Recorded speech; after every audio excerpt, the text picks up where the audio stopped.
बात बरेली की, जहां शुक्रवार को सड़कों पर जुम्मे की नमाज के बाद हिंसा का मंजर देखा गया, जिसने पूरे यूपी को हिला दिया।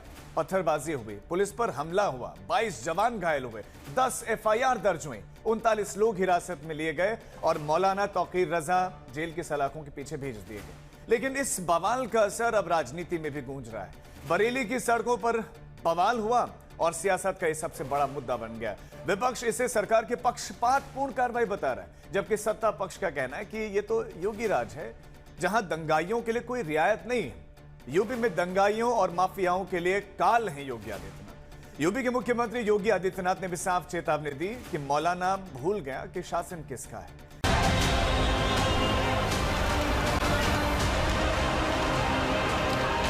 बरेली की सड़कों पर हिंसा,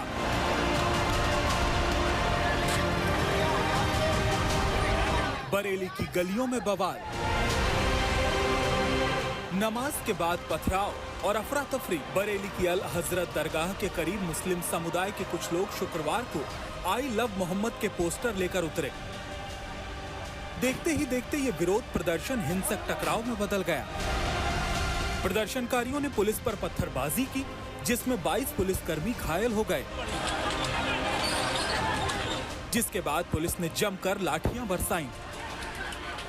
पुलिस की नजर में इस पूरे खेल का मास्टरमाइंड इत्तेहाद मिल्लत काउंसिल यानी आईएमसी के प्रमुख मौलाना तौकीर रजा हैं, जो अब जेल की सलाखों के पीछे हैं। पुलिस ने मौलाना तौकीर रजा को गिरफ्तार कर 14 दिन की न्यायिक हिरासत में भेज दिया है। कुछ लोग ऐसे थे जो लोग की नमाज के बाद कुछ अन्य लोग वहां पर आ गए और उन्होंने एकत्र होकर जो इस्लामिया इंटर कॉलेज वहां पर जाने का प्रयास किया और उसके पश्चात जो है प्रयास करने में उन्होंने जो हमारी पुलिस फोर्स थी, हमारे मजिस्ट्रेट थे, उनके साथ धक्का मुक्की करने की कोशिश किया है। और जब एक कह सकते हैं कि आउट ऑफ सिचुएशन या कह लीजिए कि उन्होंने माहौल खराब करने की कोशिश किया, कानून और शांति व्यवस्था की स्थिति बिगाड़ने का प्रयास किया, तब पुलिस ने बल प्रयोग करके उनको वापस उनके घरों में भेजा। और उसके पश्चात से जो लगातार जो एक ऐसे लोगों को चिन्हित करने की उसकी आवश्यक कार्रवाई जारी है। हालात पूरी तरह से सामान्य है। कल जो सारा विवाद हुआ था, जो आप लोगों ने भी देखा, जो पथराव हुआ था और लगातार 7 दिनों से चीजें बताई जा रही थी लोगों से कि यह विवाद की स्थिति उत्पन्न हो सकती है, उसमें सारे तथ्य वीडियो एकत्रित किए गए हैं। उस आधार पर, साक्ष्यों के आधार पर संलिप्तता पाए जाने पर इनकी गिरफ्तारी सुनिश्चित की गई है और इनके साथ साथ कुल बाकी 38 लोग और थे, उनको भी डिटेन किया गया है और न्यायिक अभिरक्षा में इनको आज भेज दिया गया है। बरेली हिंसा में पुलिस प्रशासन एक्शन मोड में है। अब तक 10 एफआईआर दर्ज हो चुकी हैं। अब तक 8 गिरफ्तारियां हो चुकी हैं। अब तक पुलिस ने 39 लोगों को हिरासत में ले लिया है। मौलाना तौकीर रजा के खिलाफ कुल 7 एफआईआर दर्ज हैं। शुक्रवार की हिंसा के बाद बरेली में पुलिस के एक्शन से अब माहौल शांत है। पुलिस लगातार फ्लैग मार्च कर रही है, लेकिन सवाल ये है कि क्या साजिश कर बरेली को दहला देने की कोशिश की गई? क्या योगी सरकार ने अब ऐसे दंगाई मौलानाओं को सबक सिखाने का मन बना लिया है? आपने देखा होगा कल बरेली के अंदर मौलाना भूल गया कि शासन किसका है। वो ये मानता था धमकी देंगे और हम जबरदस्ती जाम कर देंगे। हमने कहा जाम नहीं होगा, कर्फ्यू भी नहीं लगेगा, लेकिन कर्फ्यू का सबक तुम्हें ऐसा सिखा देंगे कि तुम्हारी आने वाली पीढ़ी दंगा करना भूल जाएगी। क्या तरीका है जी? आप सिस्टम को ब्लॉक करना चाहते हैं और यह प्रवृत्ति थी यूपी के अंदर।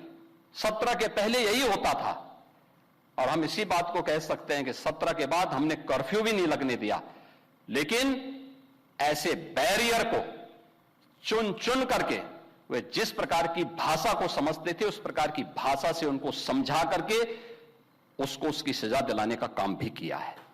अब उत्पातियों और उपद्रवियों को पता लगेगा कि 7 पीढ़ियां याद आएंगी उनको, क्योंकि कभी कभी बुरी आदतें जाती नहीं लोगों की, तो उसके लिए उनकी डेंटिंग पेंटिंग करवानी पड़ती है कायदे से, जिससे उनकी बुरी आदतों को हम ठीक कर सकें। उत्तर प्रदेश में लोग बीच बीच में भूलने लगते हैं कि हाँ बुलडोजर बाबा है, और बुलडोजर बाबा का जब बुलडोजर चलता है तो पूरा देश में हड़कंप होता है। जो लोग इस घटना को हवा देने में लगे रहते हैं, जो लोग नेतृत्व करते हैं इस तरह की घटना को, कहीं न कहीं इसमें जो है कांग्रेस के लोग इन लोगों का हवा चलते रहता है कि भाई इसे ऐसे घटनाओं को बढ़ावा दो ताकि देश में उपद्रव हो, देश में बवाल हो, देश की स्थिति को ये लोग बिगाड़ना चाहते हैं, कानून व्यवस्था बिगाड़ना चाहते हैं।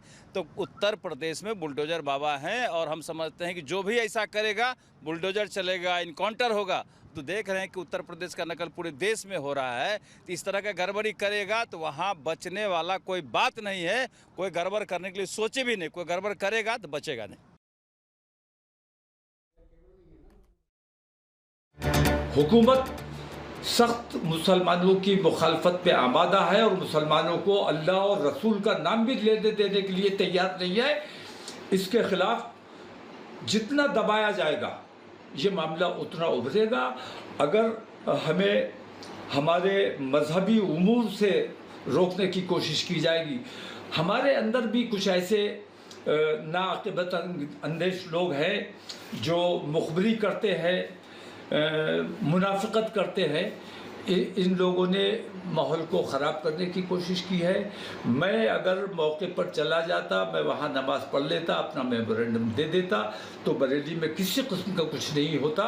लेकिन पुलिस ने जानबूझकर मुसलमानों पर लाठियाँ चलाई। मुसलमानों पर ये इल्ज़ाम लगाया जा रहा है कि मुसलमानों ने पत्थर चलाया है। ये बिल्कुल झूठी बात है। मुसलमानों ने कोई पत्थर नहीं चलाया है। मासूम और बेबस लोगों के साथ अत्याचार, दमन और जुल्म हो रहा है। भाजपा की सरकार तानाशाही के माध्यम से जनता की आवाज़ दबाना चाहती है और नफ़रत फैला करके, सांप्रदायिक तनाव फैला करके, हिंसा फैला करके आगामी विधानसभा का चुनाव जीतना चाहती है।